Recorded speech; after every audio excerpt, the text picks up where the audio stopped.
Katrina, Dusty here at Toyota of Gladstone. I am here in your new 4Runner. I just wanted to kind of go over all the features you've got in this vehicle so you know how to use everything. Starting over here.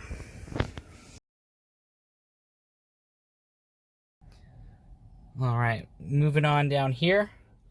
We've got these two buttons are for the bottom one is for the lane detection. The top one is for changing the following distance on your smart cruise control. So when you set your cruise control by pressing this right there, turn it on by pressing the button, bump it down to set it to a speed. That will set it. So if you're going at 60 miles an hour, it'll get set. And if you, so it's got smart cruise control. If somebody jumps in front of you and you had set it to 60 and they're only going 50, it's going to slow you down to maintain a safe distance behind them. There are 3 distances for that, and this is how you change that distance. There's a long, a medium, and a short distance. The medium is my preference. It feels about right. The long feels a little too far back, and the close feels a little uncomfortably close when your foot isn't on the gas pedal. Moving on over here, you've got your headlight or your windshield wipers. So move the whole stick up and down to manipulate the front windshield wipers. Rotate the end of the stick for the rear windshield wipers. Stick on this side, that's for your headlights. I've got it in the auto position right now, so you can just leave it there. You'll almost never need to change it. It's just going to automatically turn your headlights on and off as you need to. And then obviously up and down for your different blinkers. I did skip one thing over here that I couldn't see from the angle I was at earlier. There's an auto down there, and that picture kind of looks like a headlight beam. That is for auto high beams. So when you're driving down the road, if you turn that on and you have your high beams on, it'll automatically dim your high beams when you have incoming traffic or you get too close to the car in front of you. Moving over here to the infotainment center, I'm not going to go through everything in here because there is tons. Literally, there is an entire book dedicated to this one piece of equipment because it can do so much for you. But I'm just going to kind of do some basic navigating and how to use this stuff. So if you'll notice that on this side you have navigation, on this side you've got some information about your phone, and this side you've got information about the music that's playing. So if you click any of these, this is a touch screen, it'll make that section bigger. So if I touch the music, if I don't push a button on it, if I just touch the music thing, it'll bring it up to the whole music system. And if you want to get back to that screen, you're going to press home. Brings you back to that screen. Most of the time, you're probably going to want to make the navigation bigger, so that's when you're going to tap that. This vehicle is equipped with dynamic navigation and destination assist.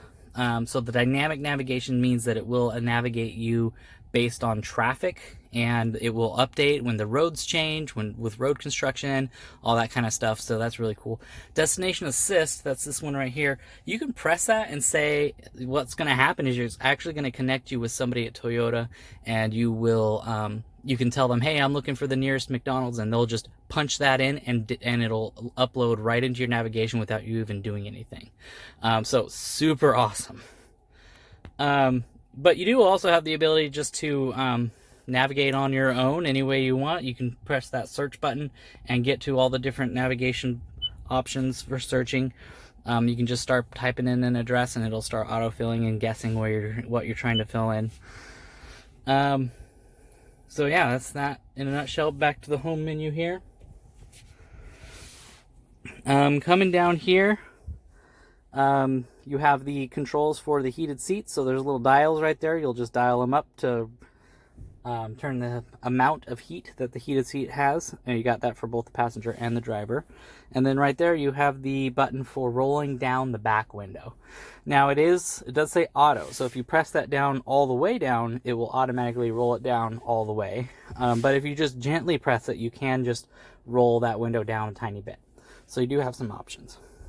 Coming up to here, so obviously you've got park, reverse, neutral, and drive. And then next to that you have that little S. So what that is, it's Sportsmatic. So when you put it into drive, it'll probably let me do it. When you put it into drive, you'll see it reflected up here that it says drive. That D right there, if it'll focus. Anyway, And then when you bump it over into the S, it'll actually put it into a gear, and it says S4 now. And as I bump down, I can control the gear that I want the vehicle to be in. Now, it's not going to let you brake the car and drop it into first gear when you're on the freeway. And it also has some control over the system still. It's not like a completely manual transmission. So if you were on the freeway and you bumped it all the way down to 1, it'll let you go to that number, but it's not going to actually drop it down and let you blow the transmission out. It's going to control that so that it is a little bit more controlled, not just letting you do something crazy. So yeah, you just pull this lever towards you and it puts it in that mode. You can bump down a gear, bump up a gear. Super handy. Now, to your question, you asked me specifically about how to shift into 4-wheel drive. So this is a little tricky, and I know why you were asking. So what you can do when you're driving on the road, you can be in any gear, neutral, reverse, park, drive, anything. You can shift from 2 high down to 4 high, just like that. And it will automatically happen. You'll see that reflected up there, that little green light, if it'll focus. Looks like wheels. So that's the one that tells you that you are in 4 high. Now, 4 high is intended for not going above 55 miles an hour. You know, in conditions when the roads are icy or wet or something like that, and you feel like you need a little bit more control, you can shift into 4 high. Again, don't go above 55 miles an hour, though, in 4 high. Now, if you want to shift into 4 low, because you are going to do some serious off-roading, that is the tricky part. So you do have to shift into neutral and make sure that you're in neutral up there.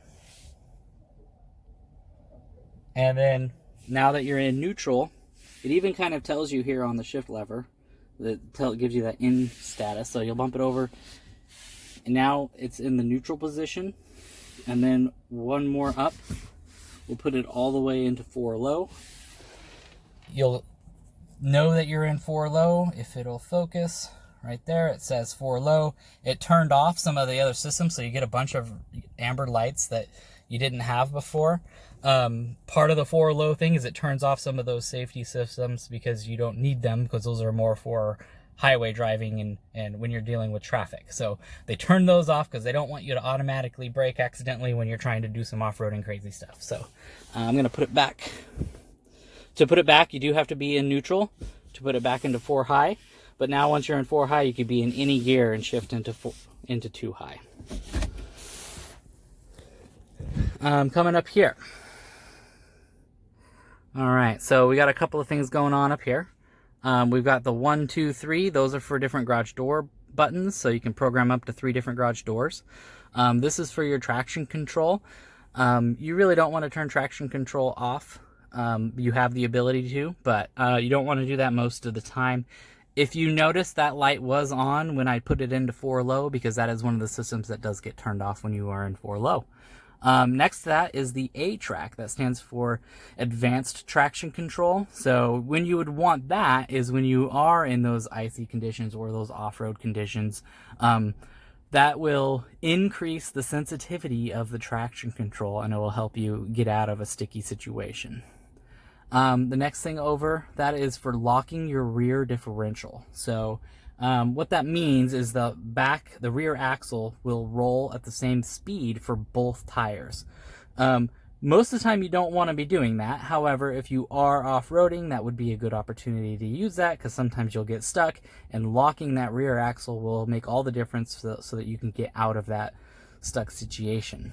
Moving over here, these are the controls for the sunroof. So slide, that lever just moves forward and back, and that will slide the whole piece of glass on top, forward or back. And then the up and down is the tilt. So it'll only will tilt up and down when it is all the way in the forward position. But if you need to just crack that sunroof, that's the way to do it.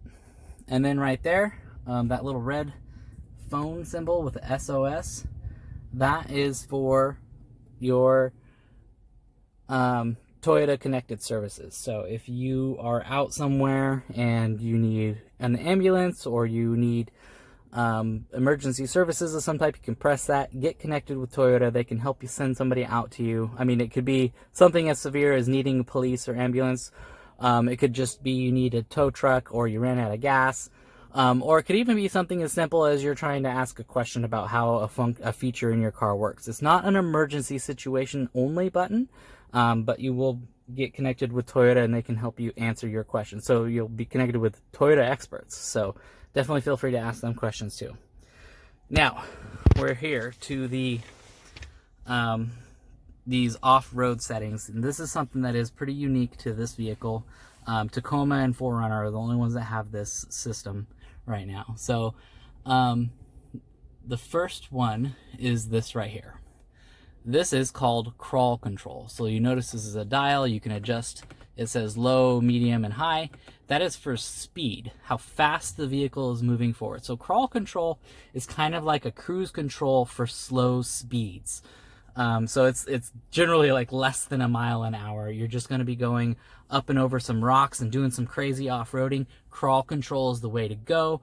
The intention of that is the vehicle will move forward at a constant pace without you touching the gas pedal or the brakes, and it'll keep the vehicle moving forward so that you can focus on just steering and where you're driving the vehicle and where it's going. This side, see if I can get it to focus a little. This side is for adjusting your suspension for different road conditions. So there's the light and the heavy, everything in between. So if you are doing some heavy off-roading, that's when you would want to adjust that suspension. What's that doing is it's making the suspension actually a little bit softer so that it will absorb more of a big drop or change in sudden change in altitude as you hit a rock or something like that, and put that rock right under your tire so that you can go over it and keep it easy. So yeah, that's when you would play with those two systems, is when you're doing some crazy off-roading.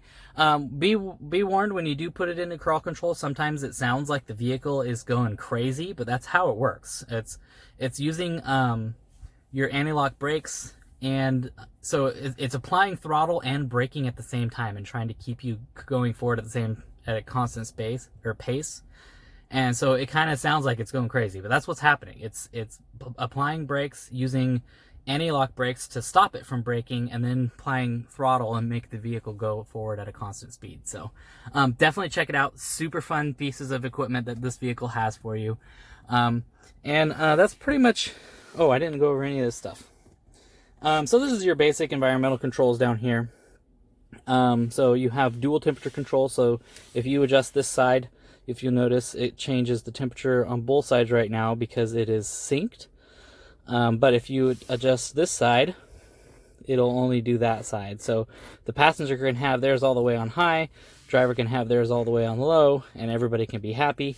If you want to put it back so that it's all on control of the driver, you'll press the dual button, and that'll put everything back to whatever the driver has it set as.